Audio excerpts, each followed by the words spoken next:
Howdy guys, in today's video we're going to be looking at the undo and redo features or options available under the secondary toolbar. But before that, let's have a quick intro first.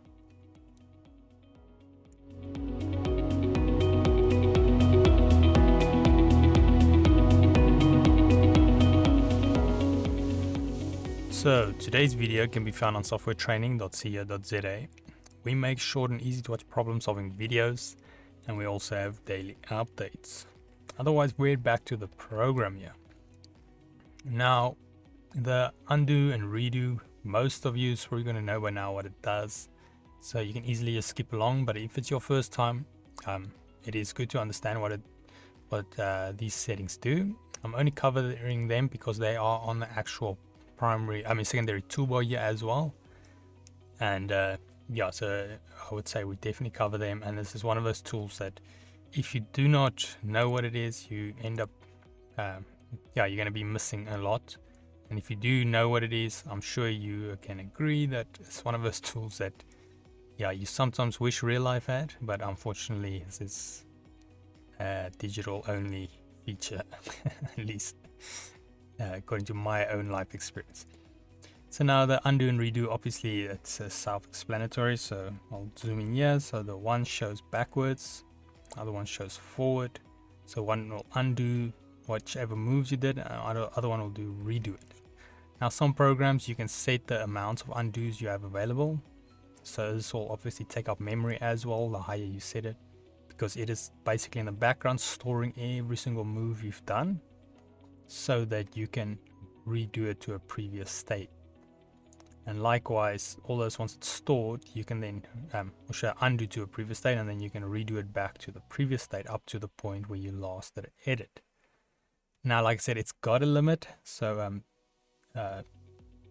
32 times used to be a standard. I'm not sure what it is in this program. You can always test, make a move, and you time it, how many you've made, and then you undo it to get a good idea. But in general, I mean, you don't need too many if you working with a nice workflow.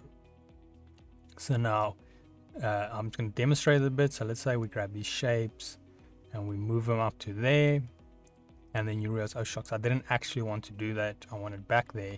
Now, instead of going manually and trying to line this up, you can simply go undo, hit that, and then it will move it back to its original place. But I'm not sure why it just moved the other shape. There we go, undo again, and it's back to the center. That was pretty random, but in any case, it should be nicely just undoing your previous steps, and then you can redo it again. I'm not sure if it works with adding shapes. Let's just see. So let's say it's all nested files. So let's say I add another shape here. Let's find something that's available. Here we go. And then if I undo, okay, it removed it as well, but it also did that move. So maybe it's documenting multiple actions as one move, which is maybe a bit buggy, I would say, but the general gist of it is it should be documenting each action. So this will be an action, then this will be an action. So it might be, maybe it works on a form of timer based on the action, and that's why it groups them together. Now, let's say you've done a lot of changes, and then you want it all back to the previous, then you can undo, so you find a place where, okay, cool, it is there. But let's say you for some reason realize, okay, now you need it back again the way it was. Then if you've not made any other changes, you can just go redo till it's there. But let me show you. If I go undo, I put it there, and now we know the redo is somewhere there. So I'm gonna go and maybe, let's say we move this shape, or let's try move this whole shape. Now if I go redo, you will see we do not get that history.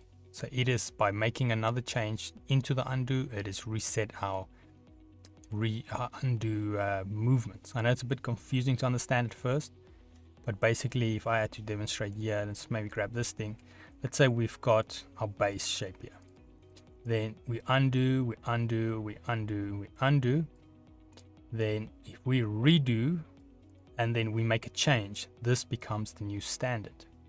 So that means all of these redos here tend to disappear, and now we can only undo to that point I don't know if you kind of get where it's going. So keep that in mind. So if you're going to be undoing, before you make another change, first make sure that that you are happy with the current state. So it is a bit more complex, the undo, than most people know. They just understand it as undoing and redoing, and in most ways, yes, that is true. If you're just using for basic things, that's all you need to know. It's just you can undo your moves and you can redo them again if you weren't happy with a change. But it is also sometimes good to understand how it works, so that you understand how it stores it into the memory. So if you undo a lot and you make a change and you cannot get back to where you were, just be aware of that.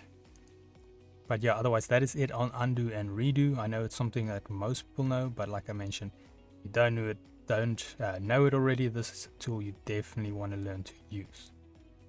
But otherwise, if we head here to softwaretraining.co.za, you guys will notice we've got a variety of different softwares we do cover, and you can also isolate your search on the top right.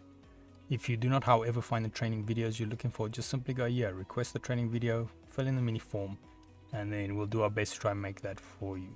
But otherwise, thanks guys for watching, and cheers.